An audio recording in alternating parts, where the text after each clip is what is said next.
Olá, seja bem-vindo a mais uma entrevista do portal reduçãodetributos.com.br, um ambiente digital feito para ajudar você a reduzir os seus pagamentos de impostos, acompanhar as novidades, tirar todas as suas dúvidas sobre o setor tributário. Eu sou Luzia Fialho, jornalista, e hoje o nosso assunto trata sobre a exclusão do ICMS da base de cálculo do PIS e da COFINS. Vamos conversar com o advogado tributarista Jackson Dávila, sócio na Almeida e Dávila, Sociedade de Advogados, e assessor jurídico da Câmara de Vereadores de Boqueirão do Leão, no Rio Grande do Sul, além de parceiro do reduçãodetributos.com.br. Tudo bom, Jackson? Oi, Luzia, tudo bem? Tudo jóia. Jackson, sabemos que em toda nota fiscal emitida por uma empresa há uma incidência de tributos, entre eles o ICMS, o PIS e a COFINS. Também sabemos que há uma discussão judicial sobre a base de cálculo desses tributos. Explica para a gente como isso funciona. Exato, Luzia. Sempre que o empresário emitir uma nota fiscal eletrônica, virá destacado o PIS, que é o Programa de Integração Social e de Formação do Patrimônio do Servidor Público, e a COFINS, que é a contribuição para financiamento da Seguridade Social, e também o ICMS, que é o Imposto de Circulação de Mercadorias e Serviços. Cada um desses impostos possui a sua alíquota própria, sendo o PIS de 0,65% e a COFINS 3%. Já o ICMS possui alíquotas diferenciadas para cada estado. A discussão que flama no STF há mais de 20 anos diz respeito à base de cálculo da PIS e COFINS. Mais precisamente, se o ICMS compõe ou não a base de cálculo dos referidos tributos. Embora o tema tenha sido discutido por diferentes colegiados até a presente data, desde 2017, há decisão firmada para fins de repercussão geral, referindo que o ICMS não compõe a base de cálculo para fins de incidência do PIS e da COFINS. E a discussão permanece acesa no Supremo, através dos embargos de declaração opostos pela União, que, após sofrer a derrota, pede a modulação dos efeitos da decisão, provocando o STF a dizer qual ICMS deve ser excluído das contribuições, ou destacado na nota fiscal, ou efetivamente pago pelo contribuinte. Portanto, embora ainda esteja pendente de decisão final a discussão, essa pendência não retira o efeito da decisão que afastou o ICMS da base de cálculo da PIS e da COFINS. Certo. Recentemente, Jackson, a Procuradoria-Geral da Fazenda Nacional pediu a suspensão de todos os processos judiciais nos quais seja discutida a exclusão do ICMS da base de cálculo do PIS e da COFINS. Uma das motivações deve-se à pandemia do Covid-19. Fala um pouco para a gente sobre esse pedido. De fato, Luzia, como a tese é antiga e a decisão não possui efeito erga omnes, ou seja, não alcança todos, só pode se beneficiar dela aquelas empresas que ajuizaram ações individuais. Com isso, centenas de milhares de empresas ajuizaram os seus processos, postulando a devolução do tributo pago indevidamente e, ainda em sede liminar, postulavam o depósito da PIS/COFINS em juízo, calculados de acordo com os critérios de exclusão do ICMS da base de cálculo. Com isso, as empresas, ao invés de pagarem ao fisco, passavam a depositar judicialmente, mês a mês, os valores que entendiam devidos numa conta vinculada que ficava à disposição do juízo, então, portanto, bloqueada.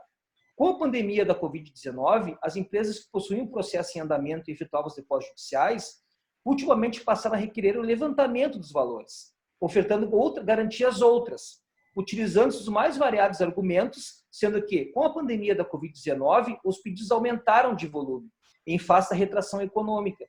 E esses pedidos passaram a ser acolhidos com maior frequência pelo Judiciário, o que motivou, então, a União a tecer pedido de suspensão de todos os processos judiciais que versem sobre o tema no país, no claro intuito de impedir a continuidade do levantamento dos depósitos judiciais pelas empresas.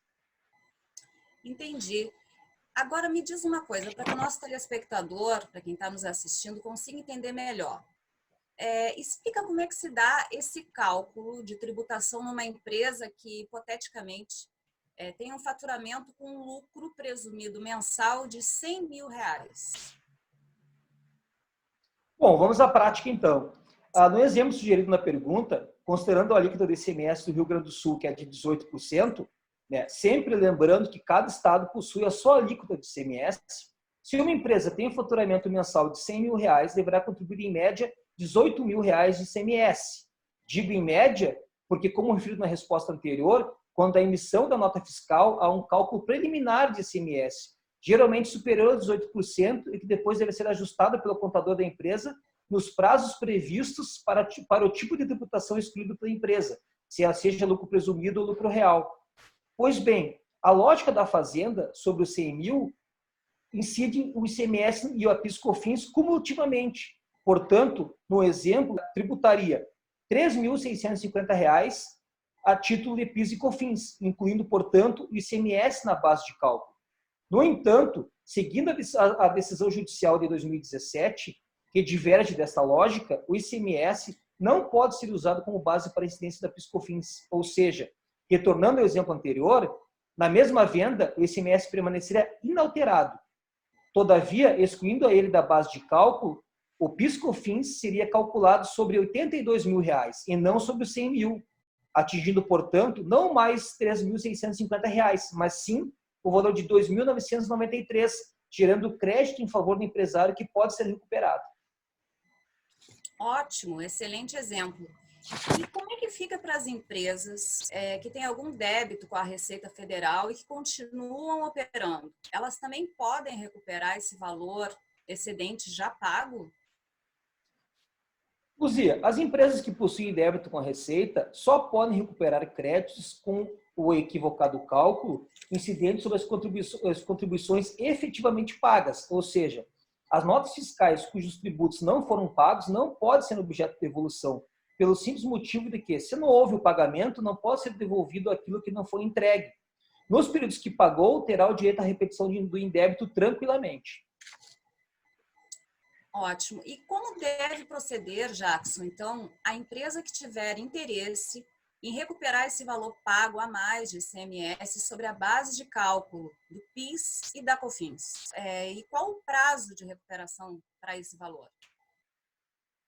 Como referi na resposta anterior, a decisão de 2017 do STF, ela não possui efeito erga omnes. Portanto, para que a empresa possa buscar os valores pagos de forma indevida, ela necessariamente precisa ingressar com uma ação judicial para obter os benefícios da decisão, né? Caso o contribuinte, e para isso, né, obviamente, ela precisa buscar um advogado tributarista que conheça a matéria. Caso o contribuinte ainda tenha dúvidas sobre a matéria, o portal de redução de tributos é uma excelente fonte de consulta. É bom lembrar também que o prazo de recuperação dos tributos pagos de forma indevida é de 5 anos, a partir da data do ajuizamento da ação. Períodos superiores a 5 anos estão abrigados pela prescrição e não podem ser mais atingidos pela ação. Ótimo. Muito bem. Chega ao fim, então, a nossa entrevista de hoje. E eu quero agradecer a participação do Dr. Jackson Dávila, parceiro do reduçãodetributos.com.br. Convido a você agora a visitar o nosso portal. O endereço está aqui embaixo, ó, aqui na nossa telinha. Lá você acompanha as novidades do setor tributário, encontra ferramentas de cálculo gratuitas e conta com advogados parceiros e capacitados para resolver o seu problema. Se você gostou dessa entrevista, curte a gente, clicando na mãozinha que aparece abaixo desse vídeo. Aproveite e se inscreva no nosso canal no YouTube e siga o reduçãodetributos.com.br em todas as nossas redes sociais. Obrigado por ter nos assistido. Até a próxima.